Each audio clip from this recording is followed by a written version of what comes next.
तो उसमें मोहम्मद अली फवाद साहब, सरदार नसीम साहब, तनवीर साहब थे, जनियात साहब। कुर्बानी नहीं होती, तमाम वर्कर जो हैं वो पार्टी के लिए काम करते हैं। सारा जो 4 साल की गवर्नमेंट इमरान खान की गई है उसमें ये सब चीज़ें हुई हैं। अब अगर आज 9 मई का जो वाक़या हुआ है, असल वो बेस है जो हनीफ एडवोकेट साहब वोटर को भी इज्जत देते हैं और वोट को भी इज्जत देते हैं। और शुक्रिया जो की जो सियासत है इस टाइम 2 हलकों से काफ़ी सारे ऐसे उम्मीदवार हैं जिनने कागजात नामजदगी जमा करवाई है। और राय साहब के हवाले से भी हमें आज ये खबर मिली है। और दूसरा ये कि आज की इनकी एक प्रेस कॉन्फ्रेंस भी हुई है। राय साहब, सबसे पहले आप ये बताएं कि 2 हलकों से आपने कागजात नामजदगी जमा करवाई है, इसकी क्या वजह है, क्या जरूरत पड़ी है आपको?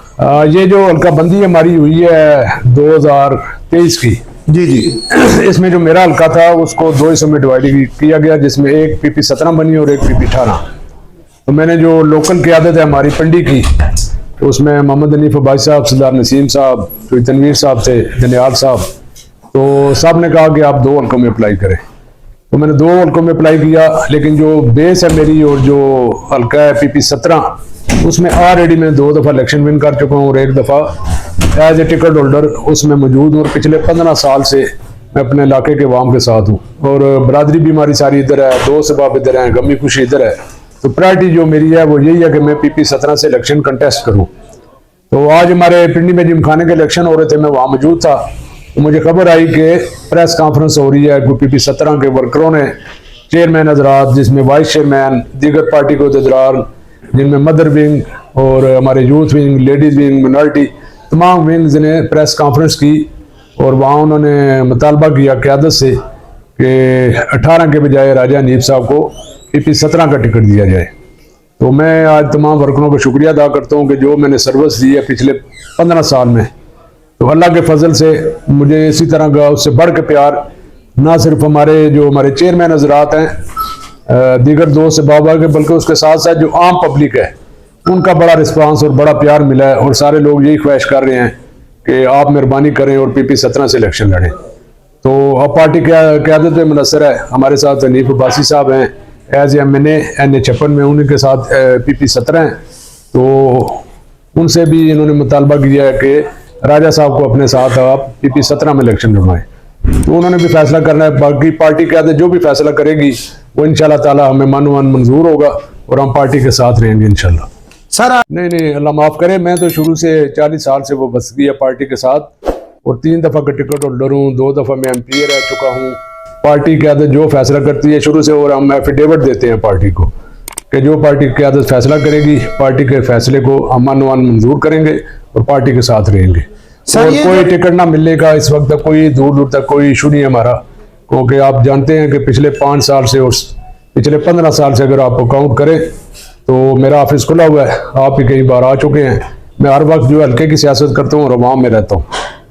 ये बिल्कुल बात सही है जी। राजा हनीफ एडवोकेट साहब को जब भी फ़ोन करें और दफ्तर में भी मिलते हैं, फ़ोन भी उठाते हैं।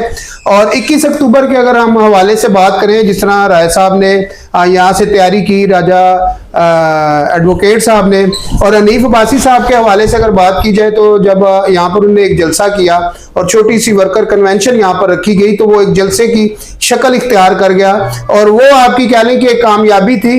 और उस दिन ऐलान भी किया हनीफ अब्बासी साहब ने, उन्होंने कहा कि जी कि सबसे पहले और सबसे जो पहला नंबर आया वो राजा हनीफ एडवोकेट साहब का आया कि उनने अपनी पहले से तैयारी करके रखी हुई है, जितने बंदे मांगे थे उससे ज्यादा की आपने तैयारी की। और राय साहब की अगर बात करें तो इनका कह लें कि जो वर्कर के साथ रिलेशन है बड़ा अच्छा है और फोन भी उठाते हैं, बात भी करते हैं। लेकिन राय साहब, अभी जो रावलपिंडी की कह लें कि जो सियासत है, जो सियासतदान है, जो टिकट होल्डर हैं और जिन लोगों ने कागजात नामजदगी जमा करवाई है, अगर उनके हवाले से बात करें तो ये इतना कह लें कि नून लीग के जो लोग हैं इनमें इतना इख्तलाफात क्यों आए हैं? जिस तरह से जात खान की हम बात करें और कह लें कि नासिर भट्ट साहब की बात करें, ज़ियाउल्लाह शाह की बात करें, अब किसकी ये पार्टी कुर्बानी देने जा रही है? रावलपिंडी की जो सियासत है कुर्बानी नहीं होती, तमाम वर्कर जो हैं वो पार्टी के लिए काम करते हैं।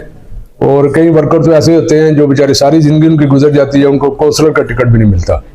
तो ये अल्लाह की तरफ से होता है, अल्लाह ताला ने काम का ये हुस्न है।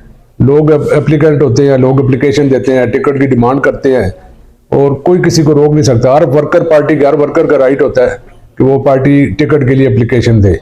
तो हर पार्टी में लोग एप्लीकेशन देते हैं, एक एप्लीकेशन नहीं आती, लोग 10-10, 15, 20-20 लोग एप्लीकेशन देते हैं, तो उससे पार्टी की मकबूलियत होती है। अब इतनी ज़्यादा डिमांड है टिकट की, बाद लोग पार्टियां ऐसी हैं जिनकी टिकट की डिमांड ही कोई नहीं होती है, कोई बंदा अप्लाई भी नहीं करता।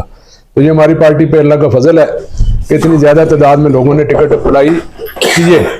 टिकट पर जाके एट द एंड यही होता है, जिन हल्कों से टिकट लोगों को मिलते हैं, जिन उम्मीदवारों को मिलते हैं, जो रह जाते हैं वो बाकी सारे दोस्त अहबाब उनके साथ मिलकर इलेक्शन लड़ते हैं। ये टिकट मिलने तक इख्तलाफात होते हैं, उसके बाद अल्लाह के फजल से ये ख़त्म हो जाएगा। और पिंडी शहर का हमारा पार्टी का बड़ा प्यारा माहौल है, सारे भाईचारा, दोस्त अहबाब आपस में सारे मिलकर इलेक्शन लड़ेंगे इंशाल्लाह। तो शेख अरसलान साहब की क्या आप कहते हैं, क्या उम्मीद है, क्या ग्रोड है शेख अरसलान साहब का? शेख अरसलान साहब एक दफ़ा हमारे चेयरमैन रहे हैं, अच्छा जी। 2-3 दफ़ा उसके यूसी के।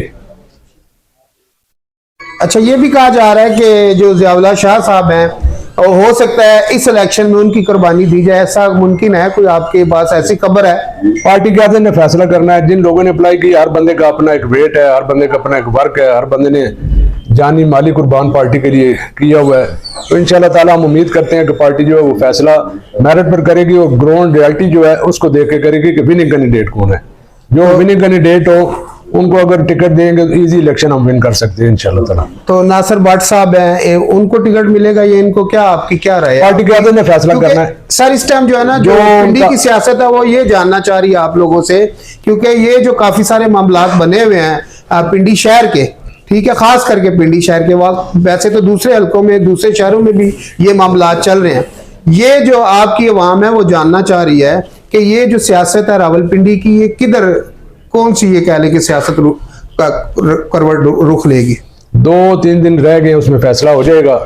जिनको पार्टी टिकट देगी और जो रह जाएंगे वो सारे इंशाल्लाह ताला टिकट होल्डर के साथ चलेंगे, अपनी पार्टी के साथ चलेंगे। हर दफ़ा यही होता है, इसी तरह के इशू आते हैं। लेकिन जितने लोग जिन्होंने एप्लीकेशनें दी हुई हैं, एप्लीकेंट हैं टिकट के लिए, वो सारे लोग ऐसे हैं जिनकी 35-40 साल जो है वो पार्टी के साथ उनकी रफाकत है और चले आ रहे हैं। तो ये जब तक टिकट नहीं मिलता इस तरह के इशू होते हैं। जैसे टिकट मिलेंगे इंशाल्लाह ताला सारे एक प्लेटफॉर्म पे होंगे, इकट्ठे बैठे हैं, आप देखेंगे कि सारे मिलकर हम कंपेन भी चला रहे होंगे, मीटिंग भी करेंगे, जलसे भी करेंगे।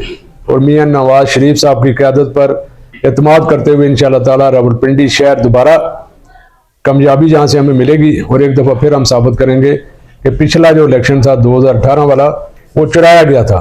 पिछली दफ़ा भी हम आसानी से इलेक्शन जीत रहे थे, लेकिन इंशाल्लाह ताला इस दफ़ा पिंडी के शहरी जो है वो बदला लेंगे और बारी एक से मुस्लिम लीग नून और उसके कैंडिडेट को कामयाब करेंगे। अच्छा सर, जिस तरह ये 16 महीने आपकी पीडीएम की हुकूमत रही है, इन 16 महीनों में अगर आप देखें तो महंगाई अरूज पे गई है और मियां मोहम्मद शहबाज शरीफ साहब ने कहा जी हमने रियासत बचाई है, सियासत नहीं बचाई। तो सियासत तो आप लोगों ने बचाई नहीं, तो अब मुझे ये बताएं कि आप जब हलकों में जाते हैं और ये किस तरह आप लोगों से वोट मांगेगी, क्या अब आपका बयानिया क्या होगा? अल्लाह के फजल से हल्के में जाते हैं, जिस जगह भी जाते हैं लोग वेलकम कर रहे हैं, बयानिया क्या होगा? कोई इशू नहीं है।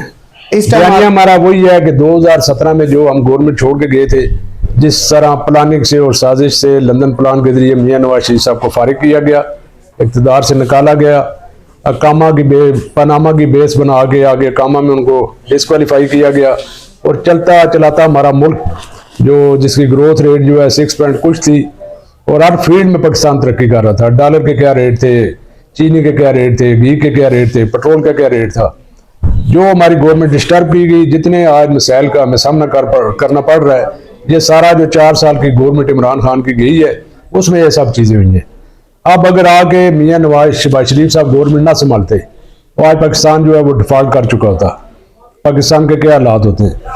बार बार मियां साहब यही कहते हैं कि हमने मुल्क बचाया है, सियासत अपनी कुर्बान की है, लेकिन मुल्क को बचा लिया, डिफॉल्ट होने से बचा लिया। इंशाल्लाह ताला आगे अब मियां नवाज शरीफ साहब खुद पाकिस्तान आ चुके हैं। हमारी पास एक एक्सपीरियंस टीम है, 3 दफ़ा पहले वो वज़ीर आज़म रहे हैं। हम उम्मीद करते हैं कि वो आएंगे तो दोबारा मियां साहब जो 2017 की पोजीशन थी पाकिस्तान पे, दोबारा इसमें मुल्क को वहीं इस मुकाम पे लेके जाएंगे। अच्छा सर, थोड़े दिन पहले ये कहा जा रहा था कि जो पीटीआई है बैलेट पेपर पे बल्ले का निशान नहीं होगा। थोड़े दिन पहले कह लें कि जो हाई कोर्ट का फैसला आया सॉरी इनका इलेक्शन कमीशन का, उससे बल्ले का निशान भी छीन लिया, फिर हाई कोर्ट ने फैसला दिया, बल्ले का निशान वापस दे दिया गया। अब आप देखते हैं कि जो बैलेट पेपर पे है अब बल्ले का निशान आएगा। हमें से कोई सरोकार नहीं है जी। हमारी पार्टी ने अपना इलेक्शन लड़ना है, ये इलेक्शन कमीशन जाने, पीटीआई वाले जाने, बल्ले का निशान जाने, हमने तो अपना इलेक्शन लड़ना है। अब सर ये देखें ना, जो इस वक्त मुल्क की सूरत हाल है, इस वक्त अगर देखा जाए तो आप भी टिकट होल्डर हैं और माशाल्लाह आपका एक कह लें कि अपने हलके में एक असर रसूख भी है और बहुत अच्छा है, आज इसको सारे हम अप्रिशिएट भी करते हैं और पसंद भी करते हैं आपको हलके में। और मुझे ये बताएं कि अब आपका मुकाबला किससे है, पीटीआई से है या पीपल्स पार्टी से है, किस जमात से है आपके हलके में ज्यादा किस वक्त? तो पीपल्स पार्टी का तो पिंडी शहर में वोट बैंक ही ऑलमोस्ट खत्म हो चुका है, तो फिल वक्त ग्राउंड में हमें कैंडिडेट कोई नहीं नजर आ रहा किसी भी पार्टी का। अच्छा जी। कल अभी तक तो कैंडिडेट आए नहीं, उन्होंने भी टिकट अनाउंस नहीं किए पीटीआई वालों ने। कल कोई टिकट देंगे, कोई सामने आएगा। फिल वक्त ऐसा कोई कैंडिडेट नहीं है जिससे मुकाबला हमें नजर आ रहा हो कि फलां कैंडिडेट से मुकाबला होगा। इजी हल्का हमारे लिए, कोई इशू नजर नहीं आ रहा। तो अब क्या देखते हैं, अब शेख रशीद साहब ने भी टिकट जमा करवा दिए हैं, कागजात नामजदगी जमा करवा दी है, शेख राशिद शफीक साहब ने भी, और ये दो हल्के आपके पास भी हैं, तो क्या समझते हैं इससे भारी अक्सरियत में आप वोट निकाल पाएंगे दो हल्कों से? अभी शेख रशीद साहब तो अवामी मुस्लिम लीग के प्लेटफॉर्म से इलेक्शन लड़ रहे हैं सर, उनको हमायत जो है इस टाइम पीटीआई की भी है ना? अभी तक कोई हमायत नहीं हुई। पीटीआई जो है वो कह रही है हम अपने कैंडिडेट देंगे। पीटीआई अपने कैंडिडेट देगा। जब अपने कैंडिडेट देंगे तो मुमकिन है शेख रशीद साहब इलेक्शन लड़े ही ना, नहीं लड़ेंगे क्योंकि शेख रशीद साहब की नजर जो है सारे पीटीआई के वोट बैंक पर है। सही। तो अगर वो नहीं, उन्होंने अपने कैंडिडेट दे दिए तो फिर शेख रशीद साहब की सूरत हाल नजर नहीं आ रही कि वो इलेक्शन लड़ेंगे। शाह महमूद कुरैशी साहब को कल सैफर में रिहाई मिली थी, फिर 3 MPO के तहत उनको दोबारा से गिरफ्तार कर लिया गया। इलेक्शन सर पे हैं, जब ये आपके साथ होता था नून लीग के साथ तो ये लोग खुश होते थे, आज कहते हैं ये गलत हो रहा है। आपकी नजर में ये कितना गलत और कितना सही है? ये देखें, अपनी गवर्नमेंट हमारी तो है नहीं सही, तो जिसकी गवर्नमेंट है, निगरान गवर्नमेंट है, और इलेक्शन कमीशन के इशू है, मेंटेनेंस के जो इशू है, अब गवर्नमेंट को पता है कि किस तरह है मुल्क में। तो अगर वो बाहर निकलेंगे, अमन मान की सूरत हाल आपके सामने है, तो वो मैं समझता हूँ कि गवर्नमेंट को बेहतर जो है ग्राउंड रियलिटी पता है, स्पेशली अमन अमान के वाले से। और जिस तरह 9 मई का जो वाकया हुआ है, असल वो बेस है जो गवर्नमेंट रिस्क नहीं ले रही कि अगर इनको दोबारा बाहर हमने निकाला या फ्री हैंड दिया तो फिर उसी तरह के प्रोटेस्ट दोबारा फिर करेंगे, फिर वही जो कौमी इमलाक है उनको नुकसान पहुंचाएंगे।